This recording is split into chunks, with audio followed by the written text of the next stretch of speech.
Varicose veins కి సరైన చికిత్స కోసం సంప్రదించండి ఎవిస్ హాస్పిటల్. నమస్తే రమ్మగారు. నమస్తే జయ. రమ్మగారు, గడప దగ్గర ఏ వస్తువులు పెట్టొచ్చు, ఏ వస్తువులు పెట్టకూడదు? గడప అంటే వీధి గుమ్మం, అంతే. మండిగం, ద్వారబంధం, మన ఇంటికి ముఖం. అది ముఖద్వారం అంటాం కదా మనం. ఇప్పుడు ముఖద్వారం మన మొహం మీద మనం మసి పూసుకుంటాము, పుయ్యం. ఏం చేస్తాము? చక్కగా శుభ్రంగా ఉంచి శరీరం ఎలా ఉన్నా, శరీరం దుమ్ముగా ధూళిగా ఉన్నా కనీసం మొహమైనా కడుక్కుని ఫ్రెష్గా ఉండాలని అనుకుంటాం. ముఖాన్ని ఎట్లా చూపిస్తాము ప్రజలకి, మన ఎదుటి వాళ్ళకి, అట్లా గుమ్మాన్ని చూపించుకోవాలి. గుమ్మం ఎప్పుడూ శుభ్రంగా ఉంచుకోవాలి. బూజులు పట్టనివ్వకూడదు. గుమ్మాల దగ్గర బూజులు పడితే అది ఇంటికి దరిద్రం. ఎందుకంటే ఎవరైనా రాగానే ముందు గుమ్మం పక్కన ఉన్న బూజే కదా కనపడుతుంది. మండిగం చక్కగా పసుపు రాసి బొట్టు పెట్టి ఉంచుకోవటం. శుక్రవారం గుమ్మాలు కడిగి నీట్గా పసుపు రాసి బొట్టు పెట్టుకోవటం. రోజు గుమ్మాలు కడుక్కునే వాళ్ళు మంచి మాటే. ఈ కిందే కాకుండా పైనంతా కూడా బూజులు అవి లేకుండా ఉంచడం. ఏవైనా చక్కగా తోరణాలు అవి అలంకరించి ఉంచుకోవటం, అంటే శుభస్కరంగా కనపడేటట్టు. పండగలు అప్పుడు మామిడి మండలు, తర్వాత బంతిపూలు, తర్వాత ఏమో మన ఉగాది పండగ అప్పుడు వేపాకులు పెడతామా. పండగ వెళ్ళిన 3వ రోజున తీసేయండి. అవును. ఆ ఎండిపోయిన ఆకులు అవి ఉంచుకోవద్దు. గుమ్మాలకి పక్కగా చీపుళ్ళు చేటలు పెట్టకూడదు. ఇప్పుడు వాకిలి గుమ్మం ఉందే, వాకిలి గుమ్మానికి లోపల తలుపు పక్కన అక్కడ ఏం పెట్టద్దు. చీపుళ్ళు పెట్టకూడదు. వాకిట్లో నుంచి రాగానే చెప్పులు గుమ్మం ఎదురుగుండా వదిలిపెట్టపోకండి, పక్కన వదిలిపెట్టుకోవాలి. గుమ్మంలో చెప్పులు విడవటం, కాళ్ళు తుడుచుకునే పట్టా మీద చెప్పులు విడిచేసేయటము అలాంటివి చేయొద్దు. అది ఇంటికి దరిద్రం కాదు, ప్రధానమైనది అశుభ్రత. ఒక మంచి ఫీల్ ఉండదు. నేను చెప్పిందే సింపుల్. ఏదైనా వాసి చేతికి అంటితే అది ఏం చేస్తాం, మొహానికి రాసుకుంటామా మనం? రాయం. కాబట్టి ఇంకా అది చేయకూడదు. ఎప్పుడు వాకిలి గుమ్మం శుభ్రంగా ఉంచుకోండి. దానివల్ల ఇతరులకి మన మీద ఒక గుడ్ ఇంప్రెషన్ ఉంటుంది. మనకి ఇంట్లోకి వచ్చేటువంటి పాజిటివ్ వేవ్స్ బాగా పాజిటివ్గా వస్తాయి. తరచుగా వాకిలి గుమ్మము, తలుపులు శుభ్రంగా తుడిచిపెట్టుకోవాలి. బూజు దుమ్ము లేకుండా చేసుకోవాలి. చెప్పులు, చాటలు, చీపుళ్ళు అలాంటివి పెట్టద్దు. తర్వాత గుమ్మానికి తాళాలు అవి తగిలించద్దు. గుమ్మాలకి ఇప్పుడు ఈ వాకిలి గుమ్మాని కాదు, లోపల గదుల్లో గుమ్మాలకు కూడా తాళాలు తగిలించే అలవాటు ఉంటుంది కదా. గుమ్మాలకి అటు ఇటు మేకులు కొడతాం కదా జయ, మనం తోరణాలు తగిలించుకోవడానికి కదా. మామిడి మండలు కట్టుకోవడానికి ఏం చేస్తాం, ఒక పురుకోస కట్టి దానికి పెట్టుకుంటాం. ఆ మేకు ఉంటుంది, ఆ మేకుకు తాళం తగిలిస్తారు. అది తగిలించద్దు. జ్ఞాపకంగా ఉంచుకోండి ఆ మాట. ఎప్పుడు ఇదే శ్రద్ధగా ఉండాలి. ఇంకా దీనికి ఎక్కువ రకరకాల అలంకారాలు 2-3 తోరణాలు అవి వేస్తారు. ఈ తోరణాలు అవి దుమ్ముగా, బూజుగా, దరిద్రంగా ఉంచుకోవద్దు. వాకిలి ఇప్పుడు మనం దీపావళి పండుగ వస్తుంది, తర్వాత కార్తీక మాసం నెలనాళ్ళు మనం వాకిలిలో దీపం పెట్టుకుంటాం. అవునండి. ఆ దీపం పెట్టిన చోట మసిబారిపోయి మురికిగా కానివ్వబోకండి. దాంట్లో బ్యాక్టీరియా చేరేది ఎట్లాగా ఉంది, నీట్గా ఉండదు చూడగానే. మనకి ఫస్ట్ కనిపించేది మీరు అన్నట్లుగా ముఖం ఎలాగో గుమ్మం కదా. అక్కడి నుంచి గడప గౌరీ నోము అని నోములు కూడా ఉన్నాయి దాని మీద. అమ్మవారు గౌరీ స్వరూపం ఈ గడప. అవునవును. అందుకని ఏం చెప్తారు పెద్దవాళ్ళు, గడప మీద నుంచోవద్దు, మండిగ మీద నుంచోకూడదు, మండిగ మీద కూర్చోకూడదు, వాకిలి గుమ్మాల మీద కూర్చోకూడదు. గుమ్మం మీద కూర్చునే సరుకులు గౌరీదేవి నెత్తి మీద కూర్చున్నట్టుగా చెప్తారనమాట. అదంతా సేఫ్ కాదు.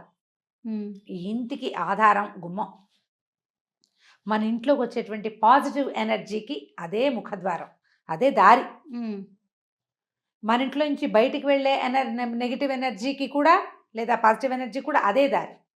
సో నెగిటివ్ ఎనర్జీ బయటికి వెళ్ళిపోవాలి, పాజిటివ్ ఎనర్జీ లోపలికి రావాలి కదా. ఆ శ్రద్ధ వహించండి. సాయంకాలం పూట ఏదైనా దీపారాధన చేసుకునే అలవాటు ఉన్న వాళ్ళు అగరబత్తులు అవి వెలిగిస్తామా, లేదా ధూపం వేసుకుంటాము, సాంబ్రాణి ధూపం వేస్తాం. ఒక ఆవు పిడక వెలిగించి దాని మీద కొంచెం వేప పొడి అవి వేస్తే మంచి ధూపం వస్తుంది. గుమ్మంలో చూపించడం అలవాటు చేసుకోండి.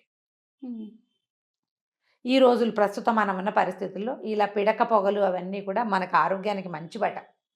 బ్యాక్టీరియాని, తర్వాత వైరస్ని అవి తొలగిస్తాయని చెప్తారు. ధూపం వేసినప్పుడు తప్పకుండా గుమ్మాలకి చూపించాలని చెప్తారు. అలవాటు ఉంటే చేసుకోండి, లేకపోతే ఏ పండగలప్పుడో ధూపం వేస్తాం, ఇల్లంతా ధూపాలు వేసే వాళ్ళు ఉన్నారు కదా, అప్పుడు కొంచెం వాకిట్లో తప్పకుండా ఈ గుమ్మానికి ధూపం చూపించాలి. దీపారాధన అవి గుమ్మం మీద పెట్టకూడదు. తర్వాత అగరత్తి పుల్లలు వెలిగించి గుమ్మం కొసల్లో దోపి పెట్టబోకండి, అట్లా చేయకూడదు. మనం ముఖానికి ఏమేమి చక్కగా చేసుకుంటామో అలా గుమ్మాన్ని అలంకరించి ఉంచుకోండి. ఆ గుమ్మమే మన ఎనర్జీకి మూలము అని. గుమ్మం తొక్కకూడదని, తొక్కకూడదు. గుమ్మం యువతల నుంచి డబ్బులు దాటేటప్పుడు అలాంటివి ఇవ్వకూడదని. దాటేటప్పుడు గుమ్మం దాటి లోపలికి వెళ్ళాలి. ఆ. గుమ్మం మీద కాలేసి వెళ్ళకూడదు. ఆ, పిల్లలకి నేర్పించాలి. గుమ్మాలు దాటినప్పుడు ఒక వేడుక కూడా చేస్తాం. గడపలు దాటితే గారెలు పోస్తారు పిల్లలకి అవునవునవును. కదా. బోర్ల పడితే బొబ్బట్లు, గడపలు గడపలు దాటితే దాటితే గారెలు. గారెలు. కాబట్టి దాటాలి. దాటడం మనం దేవాలయంలో కూడా గుమ్మం దాటి వెళ్తాం. దండం దండం పెట్టుకుని గుమ్మం మీద నుంచి అవతలకి పెద్ద పెద్ద గుమ్మాలు కూడా ఒక్క జంపు చేస్తూ ఉంటాం మనం. అవునండి, అవును. అట్లా గుమ్మం మీద కాలు వేయకూడదు. ఆ నియమాన్ని ఉంచుకోండి, నేర్పించండి. ఇవి పురాతన కాలం నుంచి వచ్చే సంప్రదాయాలు. పెద్దవాళ్ళు ఏదైనా చెప్తే దానికి ఒక కారణం ఉంటుంది. దాన్ని గౌరవించండి. ఓకే. మన ఇంటి గడపని గౌరవించకపోతే మనం గౌరవాన్ని పొందలేకపోతాం. మనకి మన దాని మీదే లేదు మరి ఆ, కదా. కాబట్టి అది చేయకూడదు. గుమ్మానికి అటు ఇటుగా ఉండి ఏదైనా వస్తువులు అందిపుచ్చుకోవటం కానీ, డబ్బులు డబ్బులు తీసుకోవటం, తీసుకోవడం ఇవ్వటం. ఇవ్వడం కానీ, ఏదైనా వస్తువు బయట వాళ్ళు ఎవరైనా తెచ్చిస్తే గుమ్మం బయటికి వెళ్ళాలి, లేదా వాళ్ళని లోపలికి రమ్మనాలి. అవునవును. ఇప్పుడు ఈ రోజుల్లో లోపలికి రమ్మనం కాబట్టి తప్పకుండా బయటికి వెళ్ళి తీసుకోండి. గుమ్మం మధ్యలో అటు ఇటుగా ఏవీ చెయ్యకూడదు అంటారు. దీన్ని గౌరవించాలి, మనం అలవాటు చేసుకోవాలి. తుమ్మడం కూడా చేయకూడదు అంటే అంటారు. గుమ్మం మీద నిలబడి అంటే గుమ్మం దాటుతుండగా తుమ్ము వచ్చింది అనుకో నీళ్ళు కొడతారు పైకి. అవునవును, అవునండి. ఎందుకంటే ఈ అదురుకి ఒక్కోసారి ఎప్పుడైనా గుమ్మం ఊడి పడిపోతుందని అనేవాళ్ళు. తుమ్మడానికి తుమ్మితే తుమ్మితేనా తుమ్మితే కూడా అదేంటంటే ప్రమాదం అని, అదేలేండి. ప్రాణాపాయం అని అలా చెప్పేవాళ్ళు. సరే ఇప్పుడు ఏం తుమ్ముతున్నావు, మనకు కొన్ని ఇళ్ళకి గుమ్మాలు కూడా లేకుండా ఏమన్నా ఇళ్ళు కనిపిస్తుంటాయి. మనకి అపార్ట్మెంట్లలో వాకిలికి ఇదంతా ఉంటుంది, కింద ఉండదు. కొన్ని విధానాలైనా మనం కొంచెం అలవర్చుకుంటే మన ఇంట్లోకి వచ్చేటప్పుడు మనకు ఒక పాజిటివ్ లుక్ని మనం ఎనర్జీ ఇవ్వగలుగుతాం. వస్తుంది. రైట్. చెప్పులు గిప్పులు పక్కన విడిచిపెట్టడం అవి ప్రాక్టీస్ చేసుకోండి. గుమ్మానికి అటు ఇటుగా ఉండి ఏదైనా వస్తువులు అందిపుచ్చుకోవటం కానీ, డబ్బులు డబ్బులు తీసుకోవటం, తీసుకోవడం ఇవ్వటం. ఇవ్వడం కానీ, ఏదైనా వస్తువు బయట వాళ్ళు ఎవరైనా తెచ్చిస్తే గుమ్మం బయటికి వెళ్ళాలి, లేదా వాళ్ళని లోపలికి రమ్మనాలి. అవునవును. ఇప్పుడు ఈ రోజుల్లో లోపలికి రమ్మనం కాబట్టి తప్పకుండా బయటికి వెళ్ళి తీసుకోండి. గుమ్మం మధ్యలో అటు ఇటుగా ఏవీ చెయ్యకూడదు అంటారు. దీన్ని గౌరవించాలి, మనం అలవాటు చేసుకోవాలి. తుమ్మడం కూడా చేయకూడదు అంటారు. అంటే గుమ్మం మీద నిలబడి అంటే గుమ్మం దాటుతుండగా తుమ్ము వచ్చింది అనుకో నీళ్ళు కొడతారు పైకి. అవునవును, అవునండి. ఎందుకంటే ఈ అదురుకి ఒక్కోసారి ఎప్పుడైనా గుమ్మం ఊడి పడిపోతుందని అనేవాళ్ళు. తుమ్మడానికి తుమ్మితేనా తుమ్మితే కూడా అదేంటంటే ప్రమాదం అని, అదేలేండి. ప్రాణాపాయం అని అలా చెప్పేవాళ్ళు. సరే ఇప్పుడు ఏం తుమ్ముతున్నావు, మనకు కొన్ని ఇళ్ళకి గుమ్మాలు కూడా లేకుండా ఏమన్నా ఇళ్ళు కనిపిస్తుంటాయి. మనకి అపార్ట్మెంట్లలో వాకిలికి ఇదంతా ఉంటుంది, కింద ఉండదు.